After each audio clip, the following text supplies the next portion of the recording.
Education, September 18th, 2018, 7 o'clock p.m. Kathy, could you please call the roll? Baby Bar. I am here. Blakely. Here. Dryden. Aye. Gaspar. Here. Locke. Here. Lowe. Present. Dremel. Here. Mrs. Locke, will you please lead us in the pledge? I would love it.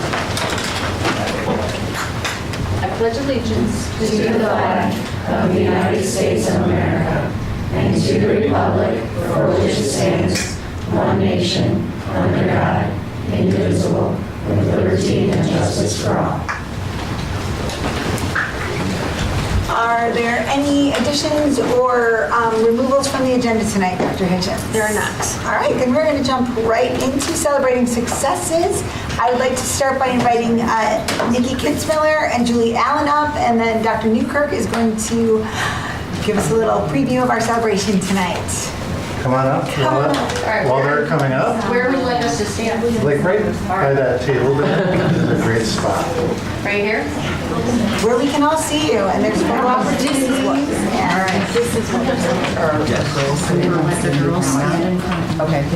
So just so the board and the public knows, this is Julie Allen. She's an enrichment coach who works with our high ability students, and she works at HG Storm and AGS.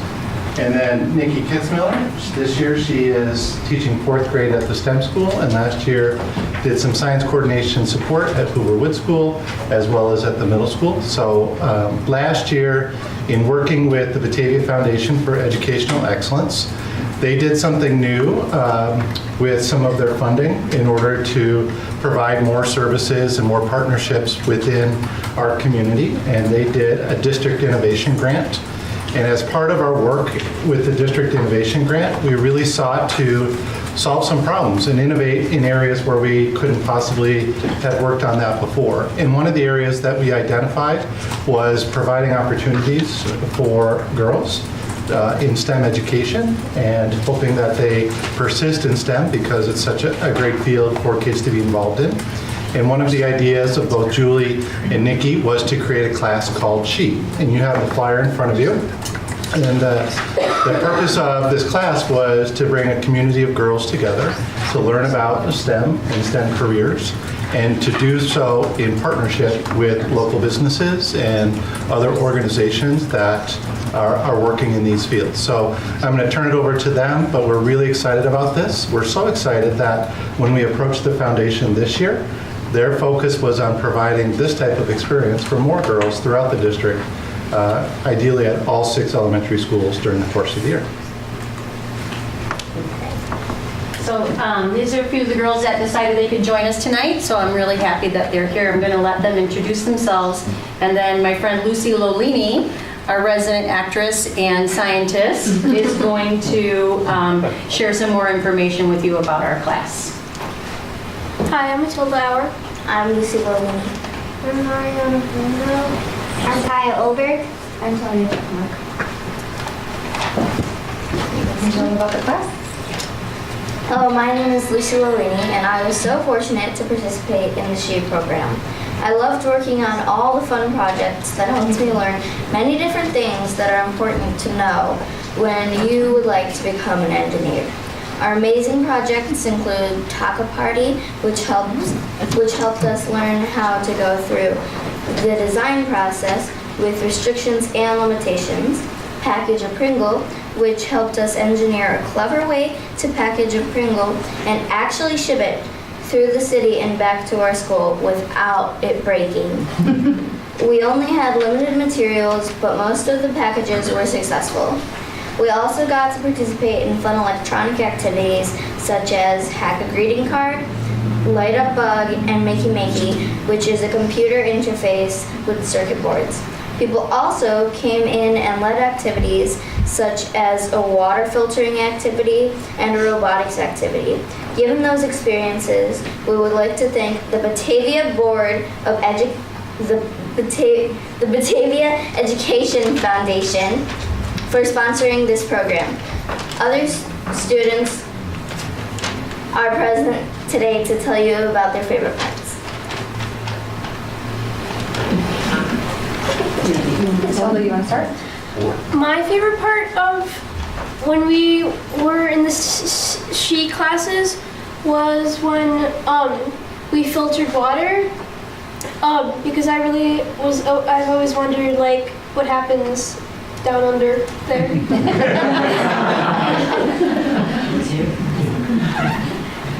My favorite part was when we got to see all the cool robots from the high school, and it was really amazing how they all worked and that all those girls just built them. My favorite part was the half reading card because I got to see what's inside of it.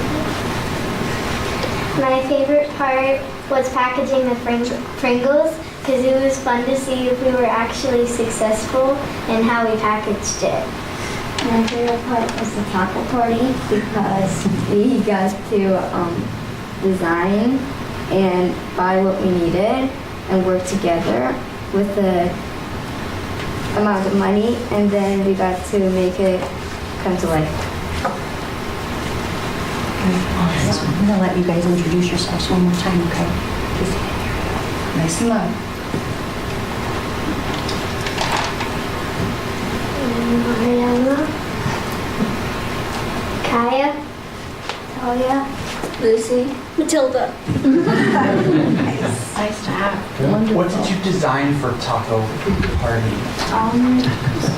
Mostly regular tacos. Okay, I didn't know if taco was an acronym.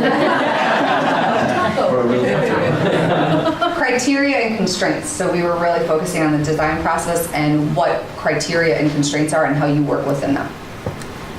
So do you remember what some of the constraints were? The amount of money that we We had had. a limited budget. That's a very real life constraint. We had to get ingredients that all of our guests would like. It had to be aware of allergies and all the different things that you have to know when you're hosting a party. Is there a proper way to design a taco? Definitely. And how is that? Lettuce first. Really? And then you have to put the meat on top of the lettuce. Oh, I've been doing And it how so did you- wrong. so How did you decide that? okay. Well, we did an experiment and we all tasted the different types of tacos. And Oh, that's very cool. Hard shell or soft shell? soft shell. Because Did it's you try easier hard for shell? Or did you decide ahead of time soft shell? soft shell. Let us know when you need test subjects. Was it super tense when the Pringle came back in the mail? I mean, was it hesitation to even begin to open it? Somebody brought diapers, so it was like, We ended up eating our Pringles. I ate mine. Are you planning on taking the class again this year now? I think I speak for everyone when I say that we would definitely be open to helping out. Oh, because now you're the best class. That would be very cool. Will it be hard not to tell them, like, everything you learned and help them, like, figure out how to learn on their own? Or are you going to want to tell them all the right things to do?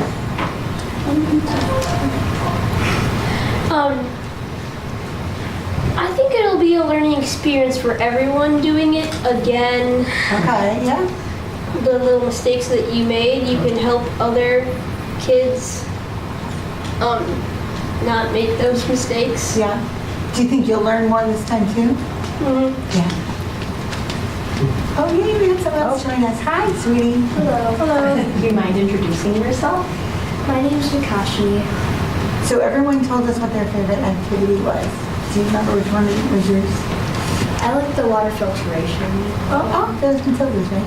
That was her favorite subject. Do you girls remember the name of the engineers that came in and supported us for that project?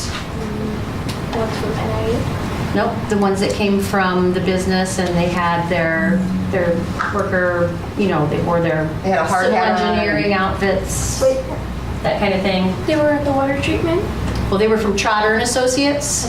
So they have a society of women engineers that do educational outreach, and so they were really excited to come and work with our girls and explain a lot about how, as female engineers, they became interested in civil engineering because we were trying to focus a little bit on some of the different branches of engineering that maybe most of our students aren't aware of.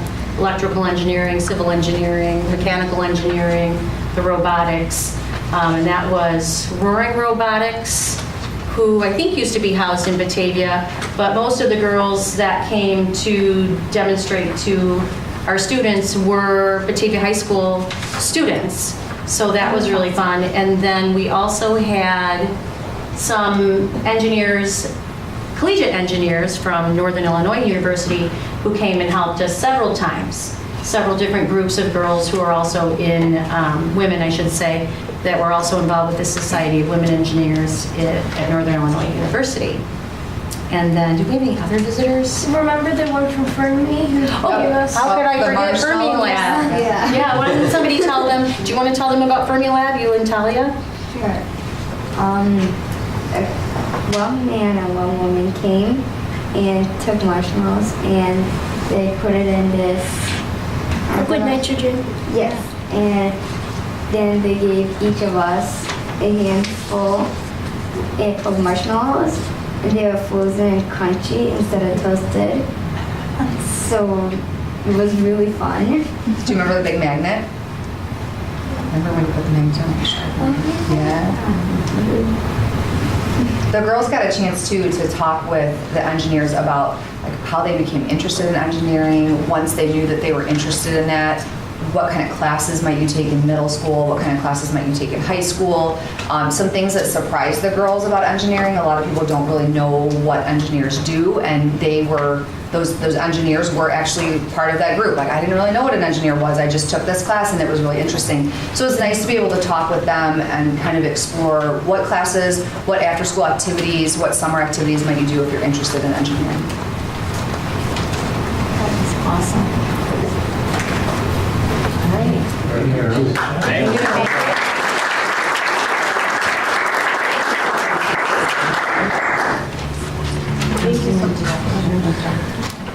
And we'd like to thank you again for letting us talk about a wonderful experience that we have all shared. I'll tell you a secret. This is our favorite part of the whole meeting. You're welcome here anytime. Yes. And as long as you like.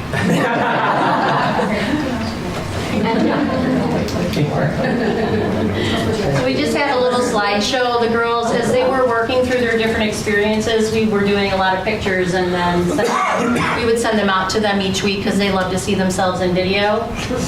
So you'll see as you commence meeting today, we're just going to let this run in the background because we muted it. Just the excitement and the fun that the girls are having working together, and some of the different people that came in helped us from the community work with the girls. It was a really great experience. So we also thank you as teachers for allowing us to share with the girls some of the different experiences you can have in science outside of other branches, STEM, and they know a lot more about engineering now, I think, than before we started, right? Yeah. Yeah. Okay. I'm sorry if I missed it. How many girls participated? 20? More than that. Maybe 20? We were like up to 20. 25? We were up to like 28, I thought. I heard we had 28 at one point. Okay. We really did have quite a few. It was a nice sized group. So everybody had somebody to work with and pair up with, and nobody was ever, I don't think they ever felt like they were left out. Always very engaged, and it was a lot of fun. It was hard to get them to leave after class. But as a parent, I can just tell you when when it was offered, like literally we were all scrambling to get our kids because it filled up within like an hour. So there wasn't enough spots. It would have, if there were more spots, we probably, obviously could have had a lot more. Spots were there? I don't know what the total ended up being, but like. Originally it was 18, Oh, wow.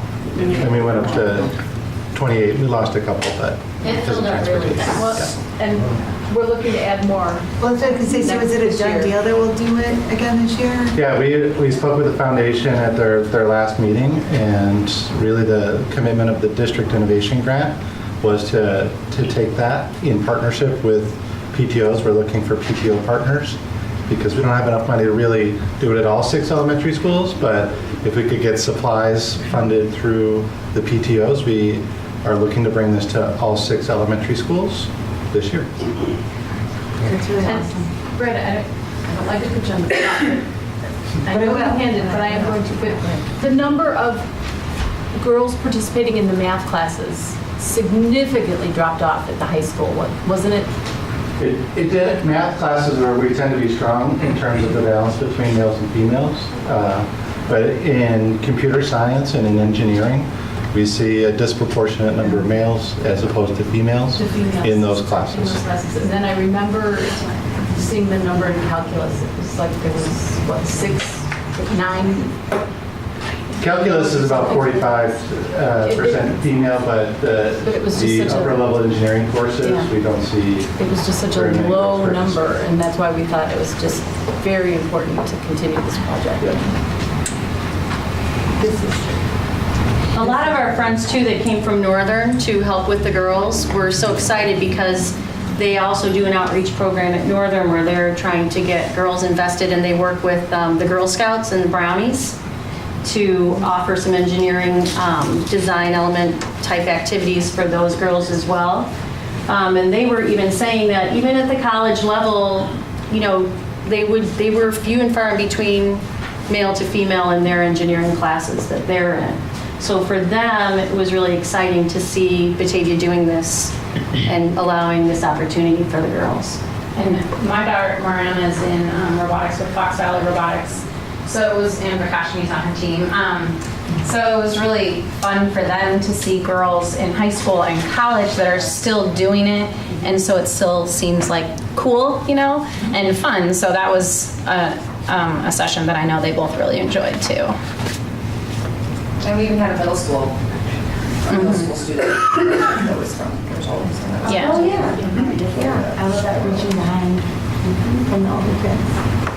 I know there's a big robotics team at the STEM school, and there's some girls I know that participate in that, and they've Yes, I done don't quite think well. that started up yet, but Yeah, but I know they've done quite well in the past. Yeah, the graphics. That was the drive. That was fantastic. thank you girls for speaking. Yeah, thank you so for your much. time. Thank you. Thank you so much.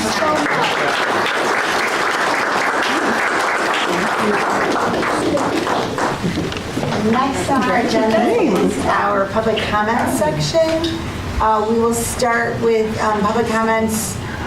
We just ask anyone who addresses the board that you come to the table so we can all hear you. We won't be entering into a conversation at that time, but if anybody is here and would like a follow-up from somebody from the board, please just tell Kathy Scafidi. I do have one pink sheet. Was there anybody else who wanted to address the board here tonight? All right, so we'll ask you to come to the table. We ask you to limit your comments to 3 minutes, and I'd like to call Carrington Cunnington to the table. Hi. Hello.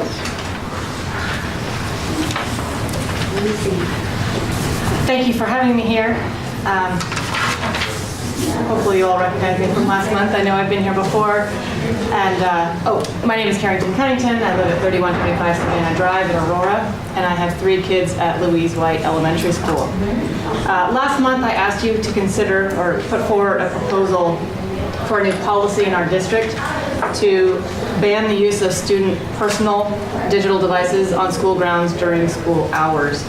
I wanted to start expounding on why I think this is an important policy in tonight's comments, and will continue to do so at future board meetings. I'd like to start with a comparison of sorts. Somewhere between 0.6% and 1.1% of the U.S. population suffer from serious peanut or tree nut allergies. The prevalence of this serious allergy, while notable, is still relatively low. Yet, as we know, the seriousness of the impact of that allergy for those who have it cannot be overstated. For this reason, in our district, we have peanut-free classrooms, peanut-free lunch tables, and the schools alert the community about the importance of adhering to its snack and lunch policies to keep all students safe. This is a wise and benevolent approach to safeguard the well-being of the community for all of its members, not just for the majority. Members of the board, I suggest we take a similarly wise and benevolent approach to the policies we use to guide personal screen use on our school grounds. Most students will not succumb to an internet or technology addiction. But even if a student is only as likely to become addicted as they are to go into anaphylactic shock because of a peanut exposure, don't we owe that student our very best effort at helping them avoid a devastating outcome? Experts worldwide note that growing dependence on screen technologies has become a public health threat. Estimates in the US suggest that anywhere from 1.5% to 18.5% of the population will struggle with some sort of digital addiction. Nearly 79% of 12 to 17-year-olds have their own smartphone, and schools have an important role to play in guarding against their overuse and abuse. Schools cannot prevent all instances of addiction, nor is it their primary job to do so. But in the interests of a healthy learning environment and quality education for all, schools do need to recognize the threat to student health presented by overexposure to these devices, and they should make policies accordingly. For a student struggling with addiction or addictive tendencies, healthy modeling and use of screen technology at school may be a literal lifeline. We already give our students computers to work on and independent time to use them. Without question, the primary use of technology in the hands of young people is entertainment. We don't need researchers to tell us what we can see with our own eyes. That smartphone dependence is a near universal phenomenon in our society.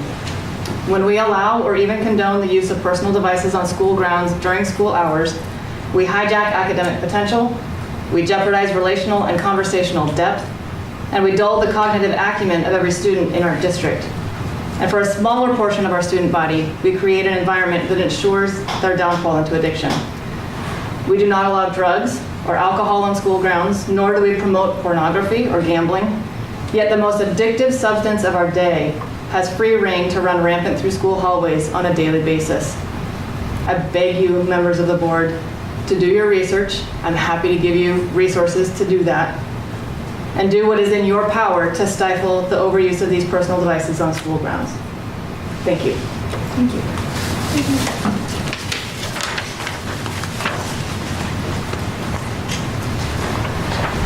All right, next I'd like to invite Todd Swanson to the table, the EA president.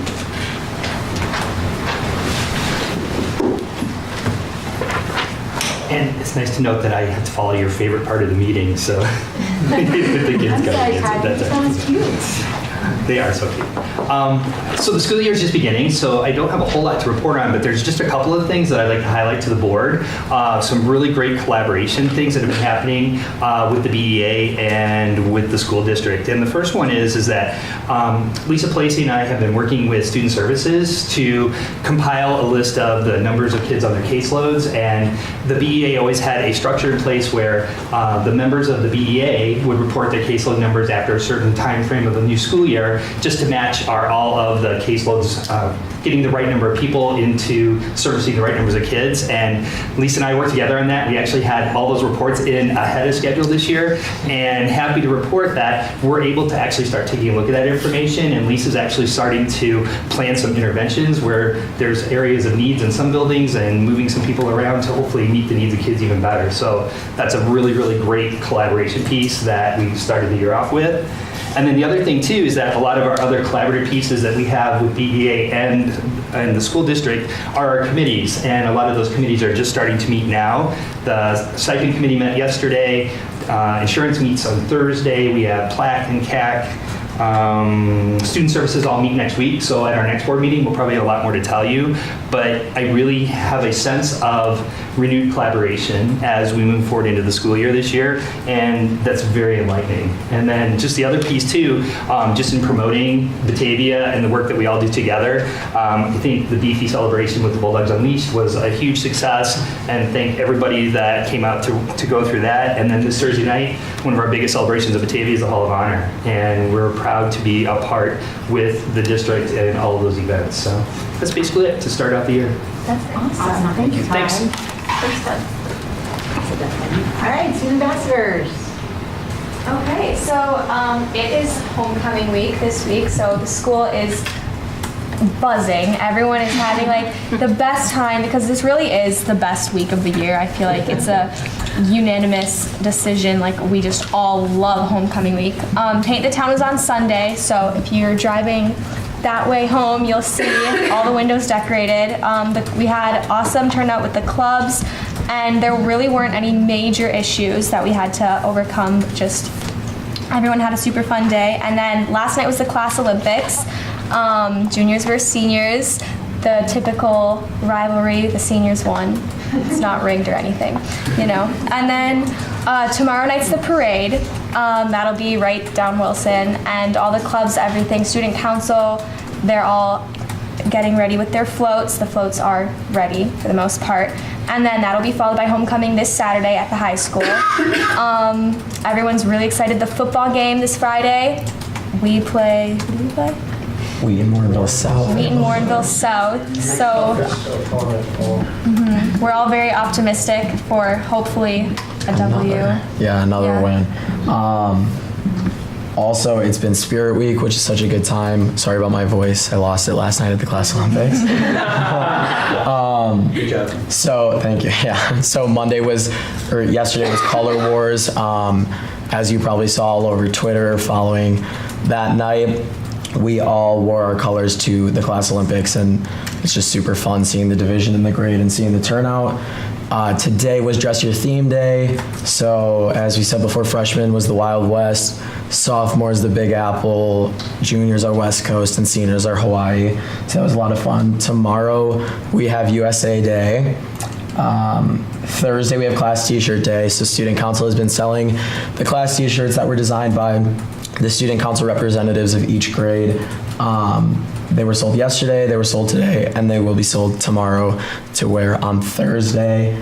And then Friday is Bulldog Pride, and I believe the grades will be split into different colors again for the assembly, where the seniors will play the team of teachers or staff members in volleyball.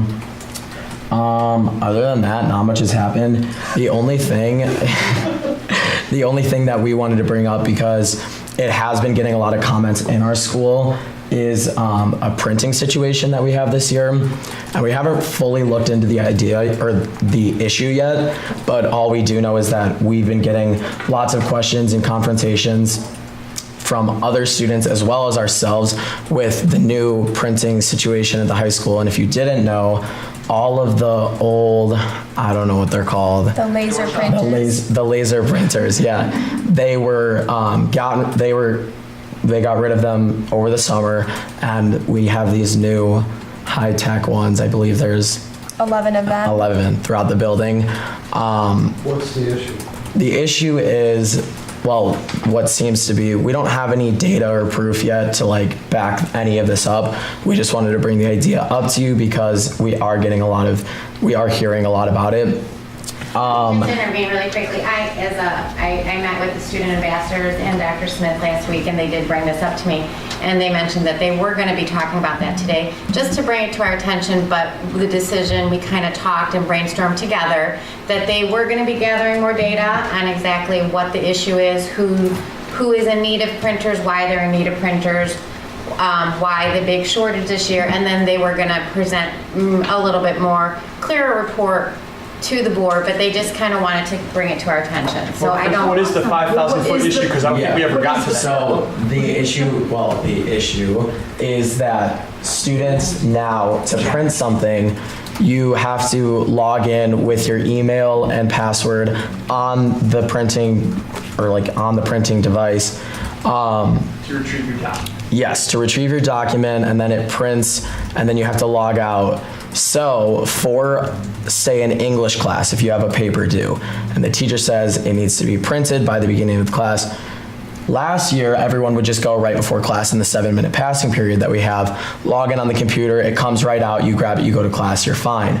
This year, you can only do one person at a time. They have to plug in their entire email, their intricate password that we all have, and then let it print, find the document on your Google Drive, let it print, log out, and then the next student can go. So it's a much longer process. The issue is you have to plan ahead.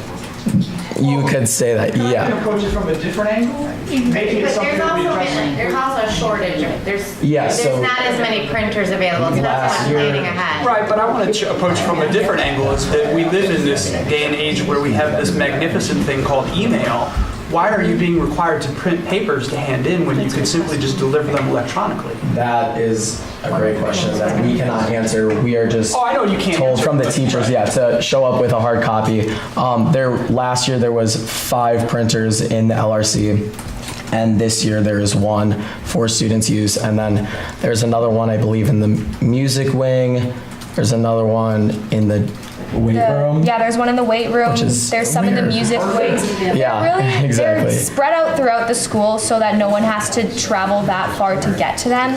I just think, and like you may be thinking, oh, like the whole email issue, but a lot of teachers still like the hard copies. Like I know last year my English teacher, she said looking at the screen for that long grading papers hurt her eyes. She liked to mark down on it. That teacher probably has much better access to a printing device that they could actually just batch them with one login and then still have that physical piece of paper. So my question is, since like obviously we're not even gonna try to solve this. What is your guys' plan for like looking into and then coming back to us? Like, are you working with Dr. Smith? Are you gonna meet with people to find out like how we decided what to have? Yeah, so we've been meeting with Dr. Smith. We basically want to find out how many students believe that this is a problem for them, and we also want to see how the teachers feel about it, and like the difference from last year to this year so that we know exactly if it's a problem that needs to be addressed or if it's just something that students need to be more on top of their game before showing up to class. Awesome, so you're gonna research it, you're potentially gonna problem solve it from your guys' end, but then either way you're gonna... Yeah, we're gonna let you know. Yeah, just because we have been hearing so much about how big of a problem it is for students, and I mean, I know that both of us have tried to print as well, so. Can I just ask a clarifying question, because I'm not sure what I heard? Okay. We have 1 printer in the LRC, Yes. but we have 1 in the Weight room. Weight room, yeah. That's correct. That's what I thought I heard. Yeah, wait, that doesn't make sense. It'd be awesome to get utilization numbers on that one to see if that might need to be relocated. I'd also suggest that you work with And Principal Dr. Smith. Yeah, to find out Yeah. like if there's like tardiness issues related to this. Like just really do your homework and find out where the pain points are. And Dr. Smith also said that we would be able to possibly extract how many copies or printings have been happening at each printer so that relocating them could potentially be a solution to the problem. Yeah, If it is. because you guys might be able to problem solve that right without us, and then you'll come back and say like, hey, look at what we did, which would be very cool. Can I just ask a clarifying thing? Just so I understand this as the expert in technology here. Yeah. So, Clearly. so you're saying that only one person can go to the printer at one time? Yes. And nobody can like queue it up behind them? So is that, I'm just trying to get a picture of this, that's all. So I believe, I don't have, like I said, it's early in the school year. I've had to print like maybe 2 times, and I've been fortunate enough to have a Bluetooth printer at home where I can print from my Chromebook at home. Some students don't have that luxury. So I believe you can send it to the printer, and then you log in, you press your document, you print it, you log out, next student goes. Like I said, it's not a huge, like it's not like logging in is the worst thing in the world. The problem comes when You have a whole class. Yeah, you have a whole class that needs to print, and they don't have it ready, and then writing out your full name, this at bps101.net, and then the passwords with capitals and symbols and stuff like that. Behind, it didn't matter how many people went behind you, they would just then go right after each other even. So I'm just trying to get a clarification. But they still have like a 15-digit passcode that they have to put in. Yeah, but whereas last year, you could just... Why would it matter? Well, you can't because it's one at a time. So if you queue it up, and then I log into, like if me and Olivia both queue up our document, and I log into my account, I don't have her document there. I can't select hers and print it. I only have mine. That's sent from my Chromebook on my Google Drive. But they still have to put in their individual passcode. Yeah, which is what is the time waster that you could say? Well, I think that you, and we talked quite a bit about this, you guys both, all of you, the four of us came up with some great goals for you guys to research and look into, not only students, but teachers and Google Docs and email versus printing. So I know that we will definitely hear more. It's great that you two are actually a sounding board for your peers to share that kind of information too. So that means that your objectives are kind of being met with your peers. So that's great. Thank you for bringing that. Thank you, Melissa. All right, thanks, guys. Thank you.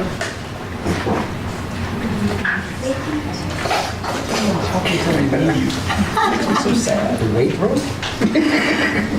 All right, the last item in this section is our committee updates from our board members. So, John Gaspar, do you want to start since Hall of Honors this week? All I'm going to say is Hall of Honor is on Thursday night. You can get tickets at the door. I don't know if you can do it online. Is it, Yep, you can still do it still online. can do it online? Okay, I'm talking to the experts over there. What, you're not our technology team? Like I said, He is taking tickets though, or? I am going to probably be there and take tickets, but I have the true boss there with me. His wife. And my wife. So please come out and join the activities, and hope to see people there. It's always a great honor. So Thursday night. That's it. Beautiful. Dan, do you have anything to update? I will be attending the insurance committee meeting Thursday with my good friend Tony and lots of other people, and I'm going to bring a calculator and an abacus. Slide and a verbal and a slide. Let's go. The Responsible Resource Allocation Committee has fired up meetings this year, and something that we discovered this month is that in 1911, when DPS 101 was founded, they did not have a process to help us allocate resources throughout the district. So we are in the process of developing some of those processes to make analyses and then help allocate those resources. Bring those girls in, have them do it. I was thinking of that exact same thing. They can build a better time. It was just another rip-roaring, exciting meeting, and I do encourage anybody to come and drop in and say hi. All right. Give us a listen. Well, we had a really good facilities meeting tonight because we are starting to talk very seriously about the report that they're going to come and present to us. So there was a lot of talk about what that should look like and what information is relevant and where they're going to go with it. So hold on to your hats. They're going to come and sort of lay things out at the October 2nd meeting and then come back again November? October, the end of October. Both of them? Yeah, that's the plan right now, October 2nd, then another presentation on October 16th. I was there, apparently I was not listening as well. I don't think we talked about it. You got the October 2nd date, I so did 2 weeks the from actual- and tonight. I'm actually very all the- excited. I'm excited too. About what was talked about. Yeah, so. it's gonna be great. To hear. And we meet with CAC next week.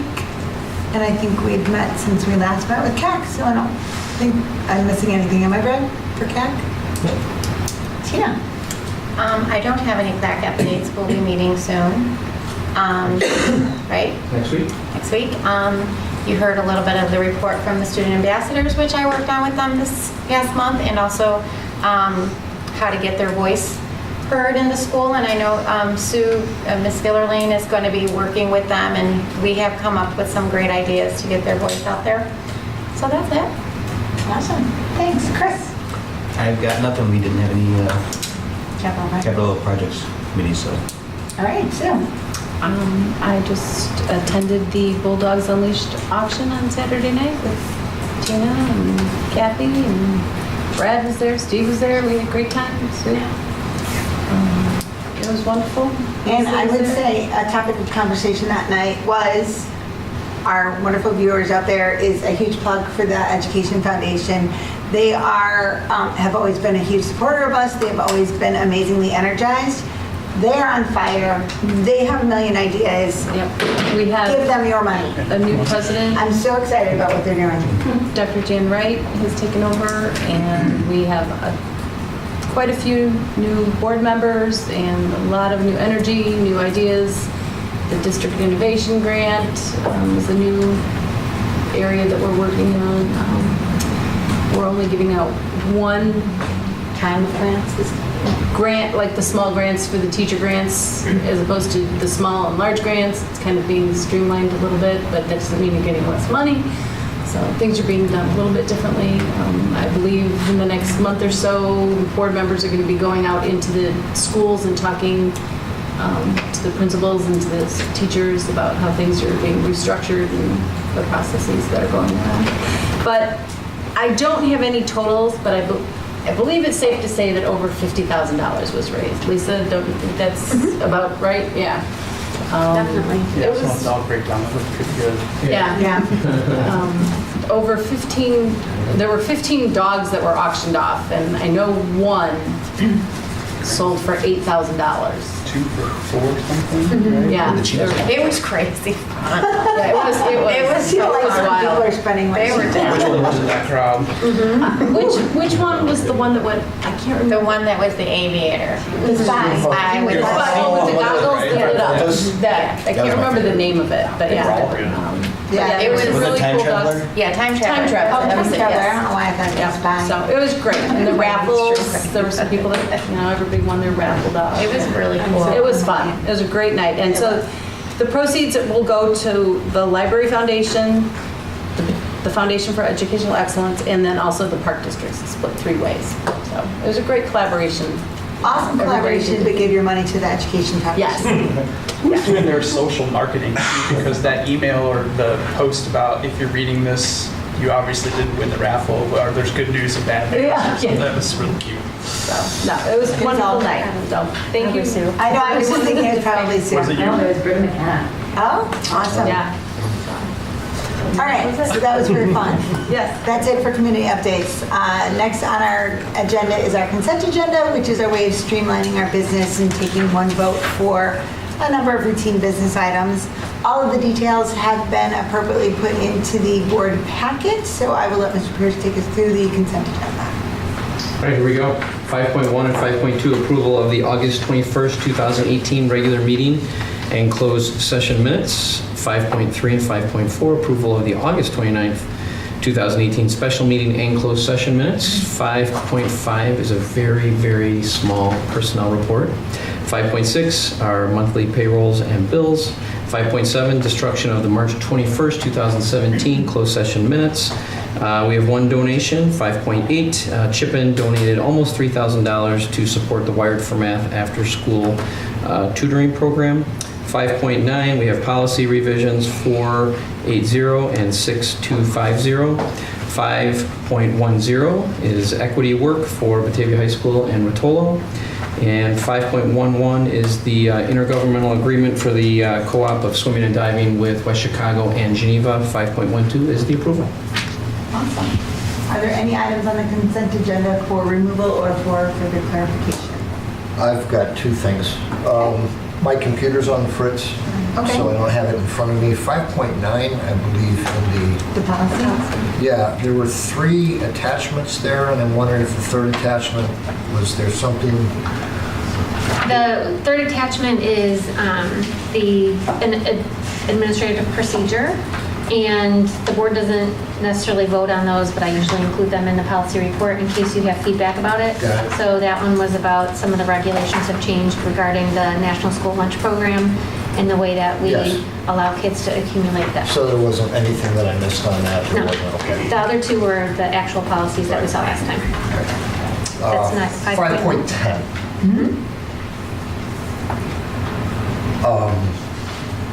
Again, I don't have my computer in front of me. We're talking about a $27,000. Thank you, man. Low-tech guy. The Youth Equity Stewardship Series, yes. It's a 3-day training session, $27,000. For training for 80 to 100 BPS students in grades 8 to 11 and diverse backgrounds and experiences. I won't find the language right at my fingertips. There was discussion here about diversity and social justice. As an idea? Do I have that correct?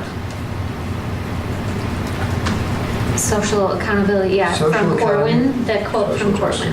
Okay. Do you see where it says from Corwin? It's in there. There it is. Thank you. Do you think Social it's a accountability, student equity, part and of it? inclusion. I totally applaud the idea that we want to train our students and our staff in diversity, social equality, inclusion, etc. I do think this is something that our social studies departments, both at the high school and middle school, should be doing. This should be a primary purpose. I'm a little distressed that we have to pay for an outside vendor to come and train us so that we can learn how to think this way. Critical social justice lens. Social justice is a big idea. I know that I spent 23 years in a classroom working very hard teaching that idea. I know that we have many people in our high school social studies departments and our other humanities classes as well in the middle school that are willing and able to have these discussions and lead in teaching these ideas. I applaud the fact that we want to go this direction. Instead of simply hiring an outside vendor for a 3-day training, I would certainly like to see, if this is something that we're serious about, I would certainly like to see some kind of curriculum rewrite in the middle school and the high school so that we include this kind of thing in the social studies curriculum. And if we're not willing to do that, I don't know why there's any reason to go to an outside vendor to teach it. Thoughts? I talked to Lisa this morning about this a little bit, and some things were brought to life about it. My only concern is the money, but I would have liked to have seen a presentation of this first, besides just reading this. So maybe something from Joanne and Dave Andrews, or maybe even somebody from the Willowbrook to come to explain this a little bit more than just reading this to go. I mean, I agree, the city that we're in is a lot different than some other cities and so on and so forth, and I grew up in a town similar to this, so I understand, and I think there's a need, and of course how social media is doing a lot of things, and the culture has changed so much. But I'm always concerned on the money, as everyone knows, but I would have liked to have seen more of a presentation than just thrown into the consent agenda. So I just wanted to throw that out. I would rather had some kind of an explanation with them before we did anything with this. So that was my thought on this. Okay, so here's my question. I believe that this falls within it's covered under normal budget. So Tony, can you expound a little bit about where we would pay for this out of? Well, it would come out of any other budget, but the issue with this is that if you're paying one particular vendor more than $25,000, it doesn't matter whose budget it comes out of, it has to come to the Board of Education unless it's exempted from other circumstances. And based on what I know of this, if it were $24,999, it wouldn't necessarily require board approval. True, but let's go back to, we have always had a certain amount of autonomy in making some decisions about things like this, correct? If it were curriculum, yes, that's the board's purview. Is that your question? No, I'm saying, so like we allow certain budgetary items, granted this is in excess, it has to be brought to the board, but you haven't had to do a special appropriation, you haven't had to take something from something else that was already budgeted. This was determined to be spent under the people who should be making those decisions. This is a partnership between the high school's budget and the CNI budget that I oversee and manage. So Okay. Joanna and I have worked on this for about a year now. We've been looking at ways to start to tackle this, and to Mr. Dryden's point, I agree with him. This is the responsibility of social studies teachers. In fact, it's the responsibility of every teacher in our high school to talk to kids about these issues and to teach these issues. One of the complicating factors we have is that we are in the process, we're probably 3 years away from a written social studies curriculum that we'll then start to implement. And one of the pieces that we've really struggled with social studies curriculum writing is getting that informed action piece, which is social justice. And we really feel that we can't wait for 3 years for a curriculum to be built and then implemented. We really need to start building capacity amongst our staff and amongst our students in order to tackle some of these very difficult conversations. A refrain we would hear from some of our staff members might be that I don't know how to tackle this, or I shouldn't be the one talking about this. And I understand those concerns, but I think that we need to start now so that when our curriculum is ready to be implemented, that we have capacity within our system to tackle some of these very difficult, very timely conversations. So to me, this is an exercise in making sure that our students feel welcome in our schools, that they feel included in Batavia High School. And it's not just about race, but about all sorts of factors that in marginalized groups that can feel very isolated in our school that is largely homogeneous. So it's really tackling some of those issues and really putting students in the driver's seat of some of these conversations where it should be, and then starting to build capacity amongst our staff to tackle some of these issues. So I agree that we need to build this into our curriculum, and that just takes a long time. With ELA, we've been building for 5 years, and we're just getting to some of those conversations and have many more years to go. But I think we are headed in that direction, and this is going to help support that work moving forward. So to John's comment, we are in agreement. We're just not ready to fully implement it. So I'm imagining that work is going to continue to be done. If this administration is willing to make a commitment to working this into the curriculum over the next few years, because social justice is a big idea. You know, there's economic elements, there's political elements, there are racial elements, there's gender elements. If this is the road we want to travel, I'm going to support that 1,000%. And of course, I'll vote yes for these few dollars. I guess what I was looking for was the answer that you gave me, which is this is part of a much bigger, broader picture of something that we're going to take seriously. Oh yeah. Something we have to, it's in the standards. Something that we are going to work in and ask the teachers in our district, at the high school and middle school particularly, to put at the forefront of education, because arguably it's the most important thing we do. And I think, John, you would be very pleased, and at the same time you'd recognize the grappling that our social studies group has done, trying to do this, do it well, get all of those disparate voices to be heard. And so rather than just throw something out there and see what sticks to the wall, they're going through this very painful process, and they've reported to CAC a number of times, and they're working very, very hard to create something that's amazing, but as we know, that takes time. Yeah. Thank you. With this particular thing, though, is there like an in-context assessment of where we are as a community before this is delivered, or is this really an off-the-shelf $8,000 a day kind of thing? Joanna, do you want to come up and talk a little bit about that? Sure. There's two pieces to it. While Joanne's coming up, is that the Consortium for Educational Change, which has been a longstanding partner of the district, they have, Todd's going to attend it with Steve, and both the SLTs of Hoover Wood School and the high school will be attending a training. It's 2 days, next week, and then in December, to start talking about some of these issues and capacity building. And plus, it's a network of schools that are also undertaking some of this work. So we have the staff side that's starting to take place. And then we felt really strongly that we need to start these discussions at the student level and start to really build some student leaders in this area. So I'll let Joanne tackle Bob's. Can I just ask really quick, Joanne, before you start, how are the students chose? How do you choose the students? So the program requires us to choose a very diverse group of students that have kind of an investment in Batavia High School. So we're going to work, once hopefully we get your approval, I'm going to work with Dave Andrews and Shelby Gages, who's our activities director, because we have a very wide variety of students that are involved in activities in our building, and a very wide variety of clubs and activities. So hopefully kind of drawing from some of those groups.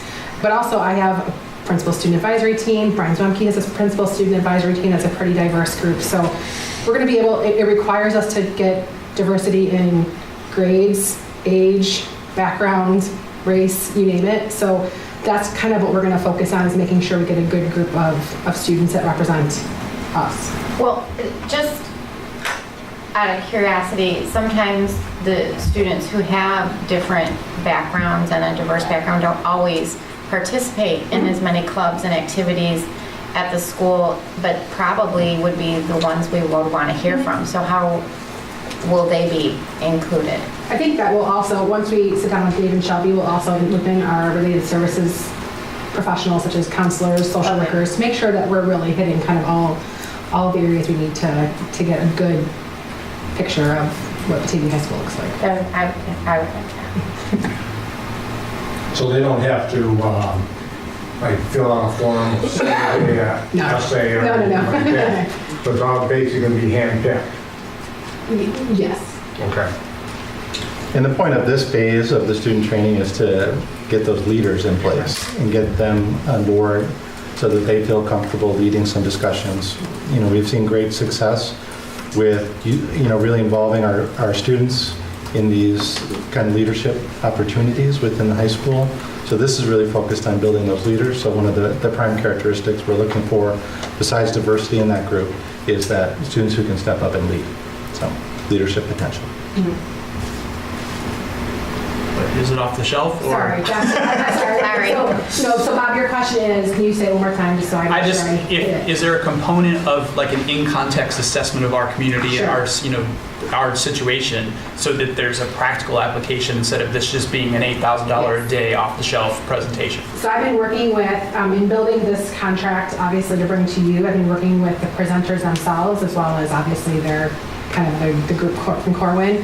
And they, once we are approved here, they will be in contact with us and working with us and figuring out exactly what our needs are. Obviously, there's some pieces to this that are common among all the times that they visit different schools, but they are going to create a program that fits us and our needs. I think that answers your question. Okay. So this is, you had Willowbrook in here. Yes.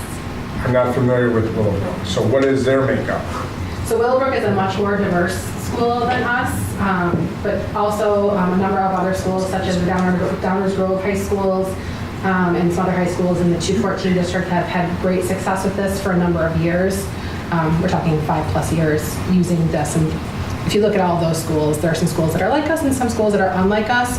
I think the big message of this program, though, it's not about racial diversity, it's about diversity and making sure all students feel comfortable no matter what experiences they've had in their life. So I think that's one of the things we need to keep in mind, is that this isn't just about racial diversity, it's about all kinds of diversity.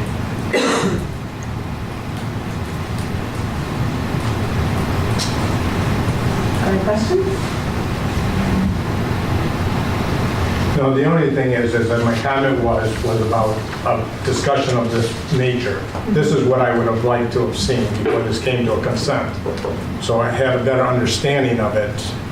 And I had talked to Lisa about was there a timeline? Because if there, you know, if it was a crunch one day, yeah, we have to have a vote like Tony did to us a month or so ago with some budget thing.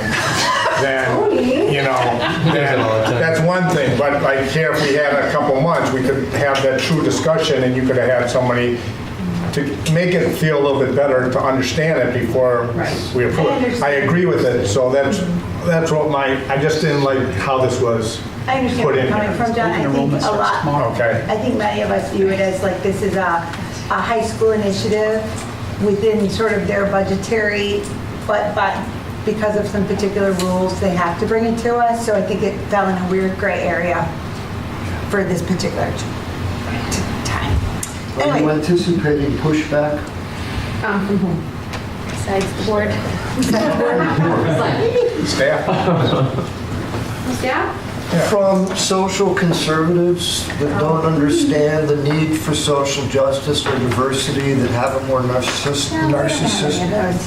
I'm afraid to do. I mean, I just want you to be aware. That's part of my job is dealing with pushback, so. Everything, so.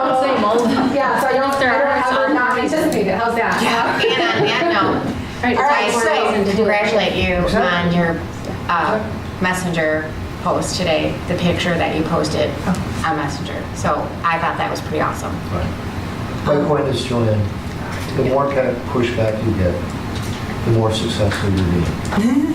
Yes, if we were making everyone happy, we probably aren't pushing our. Oh, okay. I'm good. Thank you, Madam President. All right, well then I would entertain a motion to approve the consent agenda as presented. So moved. I heard Dryden move, do I hear a second? Second. Oh, sorry, Sue. Moved by Dryden, second by Locke. Could you please call the roll?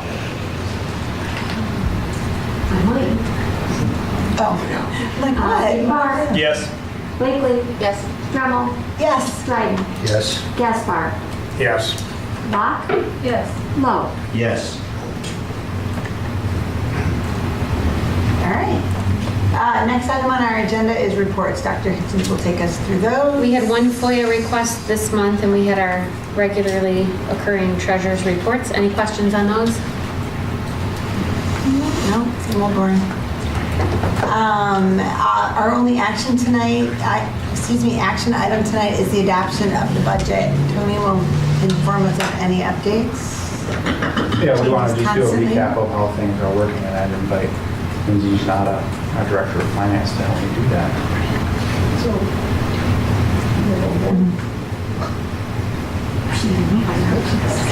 So I'm going to connect to the wireless display. It's ready. And then It's ready. we're gonna grill Lindsay. Yeah, sure. Better than me. Actually, Yeah. Open enrollment starts tomorrow, Tony. Actually, Lindsay's going to cover the revenues and expenditures at a high level, and then I'm going to dig into the staffing enrollment and implications. So Excellent. just want to make sure we give folks a recap of what our budget looks like before the board actually adopts it. So just with regards to revenue compared to our FY18 budget, our revenues are projected to decrease slightly this year. And that's mostly due to two big factors. One was property taxes. We received a higher amount than normal of property taxes last year due to taxpayers paying their bills early. And we received that money last fiscal year. And then also the state funding moved to the evidence-based funding EBF formula, which eliminated some of our categorical payments. And so as a result of that, we received a one-time increase that we had not received previously. With regards to expenditures, expenditures are projected to increase slightly this year, just under 1%. That is, one thing that's not included yet in that number is the ongoing BESPA negotiations, and salaries have not been included in that total yet. Aside from that, salaries as they stand today are projected to increase about 1.1%. And the benefits are projected to increase just over 4%. A large part of that is due to our medical insurance increase, which, as you recall, came in quite high this past year. Any questions on revenues and expenditures? So those expenditures, so we're at 0.9, but that doesn't include the BESPA stuff already? Correct. Okay. One thing that you should know about this is that when the BESPA contract is ratified, soon thereafter, we'll need to amend our budget. Okay. So those numbers are going to get uglier? Those numbers are going to go up. Yeah. We'll still have a surplus, but those numbers are going to go up. We'll talk a little bit about the surplus in a moment. But before we do, we wanted to talk briefly about staffing and enrollment. Actually, our staffing is looking good in terms of its ratio of staff to students. It's going to be, I'll show you the page and I'll show you the history too. I've updated it since I showed this to you in July originally. We've hired some more staff since then. We've had a number of special education students move into the district, and we've had to hire a little more than 5.25 FTE in the last few months to accommodate their Paraprofessionals needs. or? Both paras and Special special education teachers, mostly paras. And so our staffing actually overall is going to go up 1.1 FTE total, despite the fact that our enrollment is going down. So the good news is that we have more staffing resources per student in terms of our ratios. In fact, it's probably one of the best, it's definitely one of the best ratios in the last 5 years, and it might be the best ratio of all time, based off of what I know, but that hasn't had actual research or analysis on that, but that's what I suspect to be the case. Enrollment, however, is going down. In fact, it's going to, looks like unofficially, we won't know until the fall housing report in October, but enrollment has gone down, appears to be a little bit more than we expected. We were looking at about 2% decline in enrollment, and it looks like it's going to be closer to 3%, but we won't know that for sure until later. Keep an eye on it. That also improves that ratio. Going back, though, to that original statement, the other thing that I wanted to mention, too, that's in here is what wasn't here in July is the details on each fund. And so all those details now are here and available and commented for you with footnotes. So if you're ever having trouble sleeping, just take the budget out. It'll help And you are better. always so kind as to just make it so easily available at the touch of a button. Where would the average taxpayer find it? Just on our website? BPS101.net/budget. So it's easy to find. But if they only went to BPS101.net, they could probably Google or do the budget and search Yeah, they can search field, for it, and it would find it also. and they could look under the business or finance department. Beautiful. So many ways But to just find remember it. /budget. Slash. Thank you, Bob. So all the things that we've talked about here so far have been really covered. The boosters will contribute their third of 5 annual payments of $60,000 to help us pay for the field. But the other thing, though, too, here is that with a $2 million surplus, which again will really be less once we ratify that contract, we anticipate that we will not need to continue to make tax anticipation warrants to cover our You think that'll wind up the payrolls. whole? Yes. We may have to do that this year as a possibility, although I think at this point it's unlikely. It's still too early to know yet. But certainly once we get through this year and we book that surplus, if that's indeed what it turns out to be, we should be in. How long have we been doing those? As far as I know, I talked to Joe Yeagle about a month ago, and he said he did them when he was business manager in the 80s. So we've been doing them that long. Since the 80s. Since the 80s. So this could potentially be the first time since the 80s, since before you were born, that we... No, I was born before that. But not my mom. The other thing that I wanted to know too is that salty crowd. Where's the time? that we will probably be at our financial recognition status with the state board. And if you recall, a few years ago, we were in early warning, so we really turned that around. So not that we're like rolling in cash or anything here, but we're managing our writing the finances. Titanic. We're looking pretty good. Yeah. Keep plugging away. Nice. We're looking pretty responsible. Is that all I have? That's it. Because I Unless wanted there's to say anything else nice I forgot. things too now. The other thing that I want to mention too, I get a lot of credit for doing the budget, but the reality is that Lindsay does a lot of the work, and a lot of the work. And We knew that. Yeah, I'm glad that you knew that. And so I wanted to thank her publicly for all the efforts that she puts into it.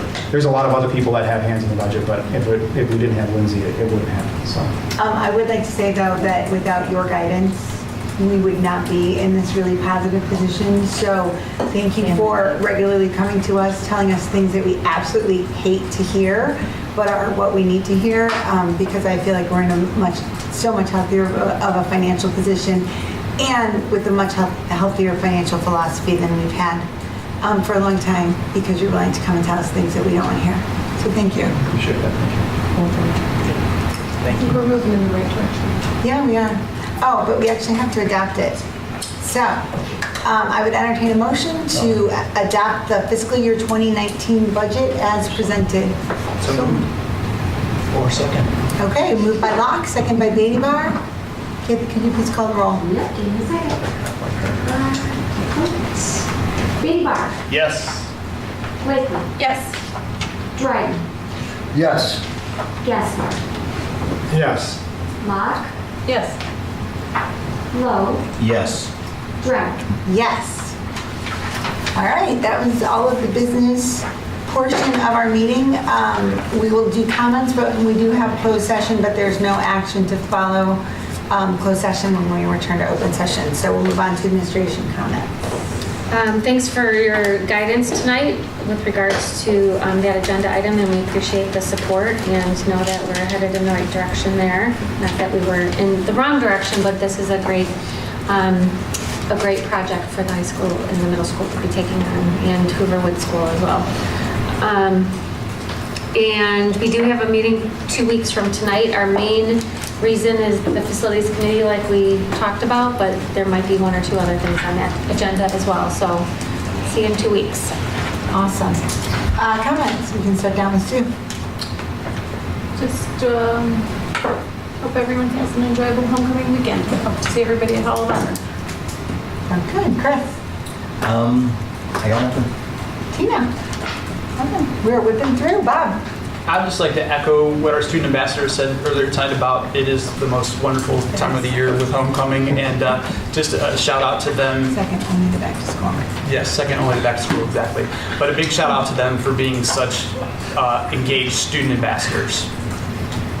Awesome. Thanks, Bob. John Dryden. Okay, just 2 quick things. Sorry. This nice lady who's been coming. Yeah. Carrington Cunnington. Carrington Right. Her request for a policy to ban personal electronic devices during school hours, I totally respect the reason. Totally respect the logic. I know the research is solid. I've looked into this. What I cannot do, however, ever, I just want to go on record saying it, I can't support a policy, a creation of a rule that can't be enforced. And I know from practical experience in the classroom, in the high school, when cell phones first came in, there was simply no way to enforce that prohibition on cell phones, et cetera. It simply couldn't be done. It simply couldn't be done. And as much as I sympathize with the idea, it's like asking the Tide not to come in. I do find it's interesting that we have 5 printers in the high school and 1 is in the weight room. I'm going to chuckle about that for the next couple of weeks. I wonder about the allocation of resources there. We're working it. Yeah, it seems like a simple solution. Call me nutty, thinking that one in the weight room could go in the LRC. That's me. Don't know how the rest of you feel about it. I'm done. Thanks. Thanks, John. John Gaspar. Thanks to everyone that sent us some emails and the people that are speaking in front of us. I always thank everybody here at RJAC. Thank Lindsay again, and I'll still blame Tony though. Homecoming week, everyone please be safe, and Hall of Honor Thursday night. Thank you. Awesome. All right, I have nothing to add after the eloquence and non-eloquence of my fellow board members. So I will just entertain a motion.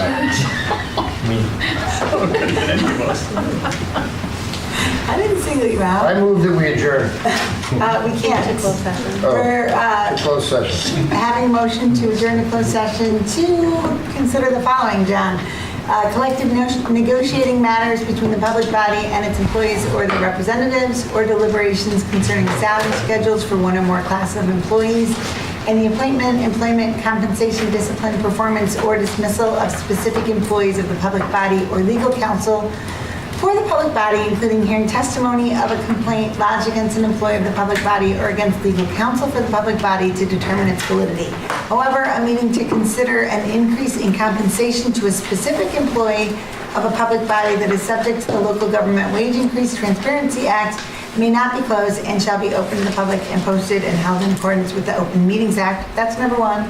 Number 2, the appointment, employment, compensation, discipline, performance, or dismissal of specific employees of the public body or legal counsel for the public body, including hearing testimony on a complaint lodged against an employee of the public body or against legal counsel for the public body to determine its validity. However, a meeting to consider an increase in compensation to a specific employee of a public body that is subject to the Local Government Wage Increase Transparency Act may not be closed and shall be open to the public and posted and held in accordance with the Open Meetings Act. Amen. So moved. Moved by Gaspar, second by Locke. All in favor? Aye. Adjourn to closed session.